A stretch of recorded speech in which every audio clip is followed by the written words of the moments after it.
Okay, VC's with Dr. G. She gave her... I gave her sedation with a combination of 2 different drugs. One of them is butorphanol, which is a pain medication. She got this all about 10 minutes ago, and she's feeling very sleepy, okay? But do you see how she's not totally asleep? She's still here with us. Look Hi, how Mama. relaxed this is. And this is safe. But she's very, very sleepy. Yes, yes. So she got butorphanol, which is a pain medication for parrots.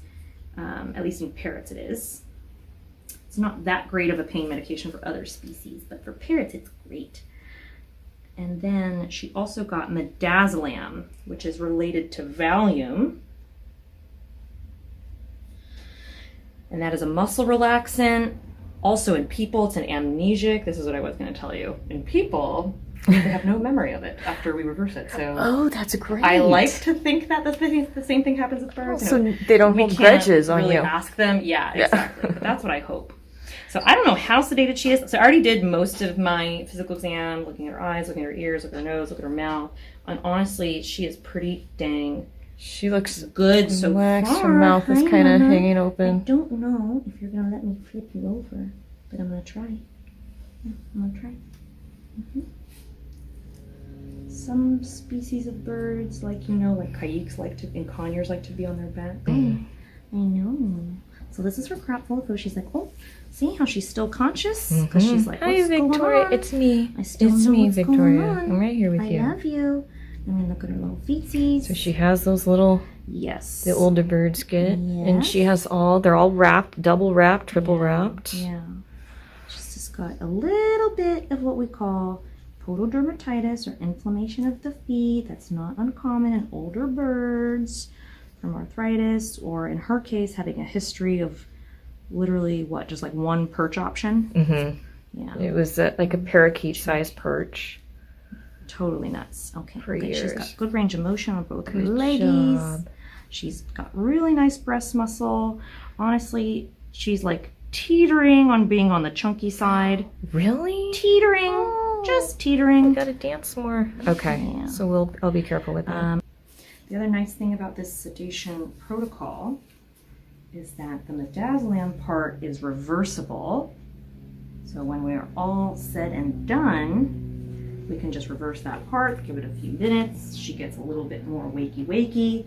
The pain medication, butorphanol, is still on board for a couple more hours. So it's perfect. Okay, let's go. So I'm gonna, well, that's fine. What I was gonna do is gonna put some less under her so I can have kind of like a more level playing field. But honestly, a lot of times, And she won't feel the pain because she's... she shouldn't. She shouldn't. Okay, ready? Ready? Also here. Not really? Oh, right under the skin? Yeah. You can go in the muscle. Sometimes I try to do... If you go in the muscle, sometimes it's a little bit of trauma, but sometimes if you leave it superficially, they also feel it as well. Yeah. So, you know, it's totally crazy. But this is like a $200 and something implant, so we want to make sure it stays in. It's also, more importantly than $200 something, is it's going to save her life. Yes. Yeah. For her, it's necessary. For her, it's necessary to save her life. She'll have to have that for the rest of her life.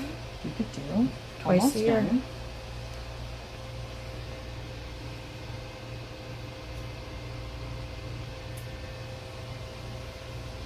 Put a dab of tissue glue on it. You're almost done. Look at you, just like that. And that'll save her life for 6 months. Hopefully. Yeah, hopefully. Perfect. These cockatoos don't belong in captivity. No, they certainly don't. So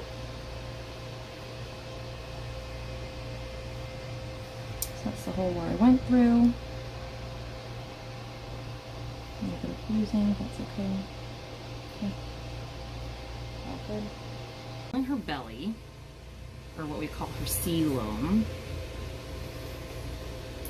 because birds don't have a diaphragm, so they technically don't have two different body cavities. They technically don't have like they don't have two separated body cavities like mammals do. They don't have a thorax, diaphragm, and an abdomen. They have one giant body cavity called a coelom.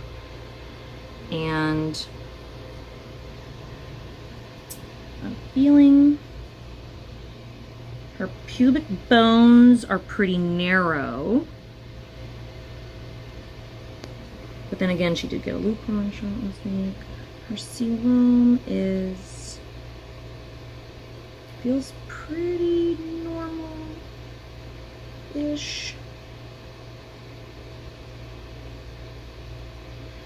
The only strange thing is that, and sometimes this doesn't mean anything, it's very easy to read into, but like I can feel her heartbeat pretty well. Just putting my finger there. Is that bad? Not necessarily. Sometimes it means nothing. A lot of times it means nothing.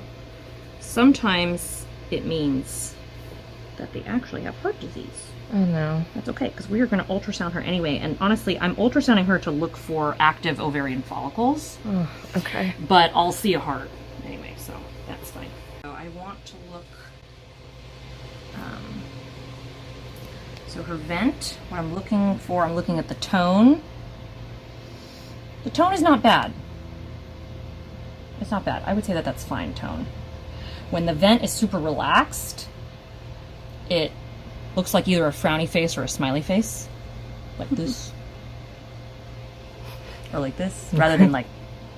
Okay. It should be nice Tighter. and tight, yeah. Okay. It's not necessarily tight, but then again, she also is a little bit sedated, so... But even in the beginning... So now I'm just gonna... this is a lubed cotton tip applicator. I just want to try to avert some of her cloaca mucosa to see how, if it's red or inflamed. The small bit that I saw didn't look necessarily abnormal. So you just roll it out on the way out and catch a tiny peak. I'm right here, Victoria. I'm right here, baby. Oh. It is a little bit on the pinker side.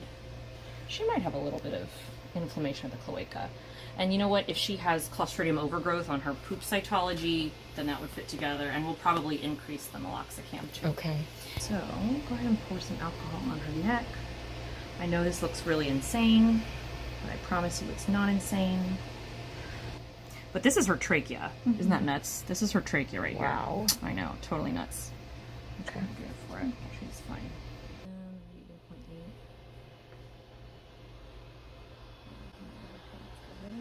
No, you come out. Hold off. And I'm applying pressure to where we drew the blood so she doesn't form a big old blood blister. She clotted normally on the other side, and it went great. I know this looks really scary, but her heart's still beating. I can still feel it. You're doing good, Victoria. Yeah.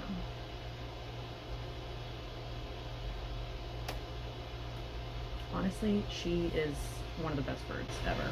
Isn't she amazing? Like, it's ridiculous. Dr. G just walked up and gave her a shot. She didn't flinch. Literally did not even flinch. Literally snuggled in a towel. That's it. And I'm gonna remove my thumb. Look, you don't even know what happened. Wow. See, it doesn't have to be bad. You just have to have the right vet doing No, it. it's pretty scary though. Well, yeah, and it helps that she's sedated. Yeah. I'm not gonna lie. Yeah. Okay, cool. So we looked at her cloaca. We got the bloodses. Okay. Do you need to spin this one? Yeah, we'll let it sit for a few minutes. But yeah, don't want to forget. Thank you for that. I think that we should ultrasound her next. Yeah. I'm pointing the probe up towards the left side because that is where, if she had any active ovaries, that's where they would be. I'm keeping an eye on her breathing. She's doing fine. She's looking good. We've got oxygen and emergency drugs in case we need it, but hopefully we won't. Bird ultrasounds are challenging for a lot of different reasons, but one of them is that their air is not good to image through. And they're all air. And they are a lot of air. She was more air at one point. Yeah, oh my gosh, bubble bird. But yeah, I don't see anything that looks recognizable as a ovarian follicle. But I believe she has hemoclips in her, like stainless steel hemoclips from the surgery that she had in 2017. I think I remember seeing them on x-ray. Sometimes, like, I wonder if that's what that is. Because metal well, actually maybe not, because that one's not showing the artifact. But it's, like, this is some of her bone down here. This is her liver. Probably some guts and stuff. The thing is that all these shadows are usually from air. Bright white. This is your bone.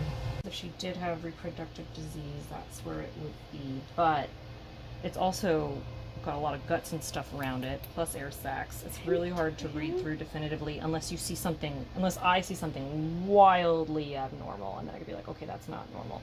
But like, I don't necessarily see any follicles or anything. The other thing is that she had a Lupron shot last week, you know?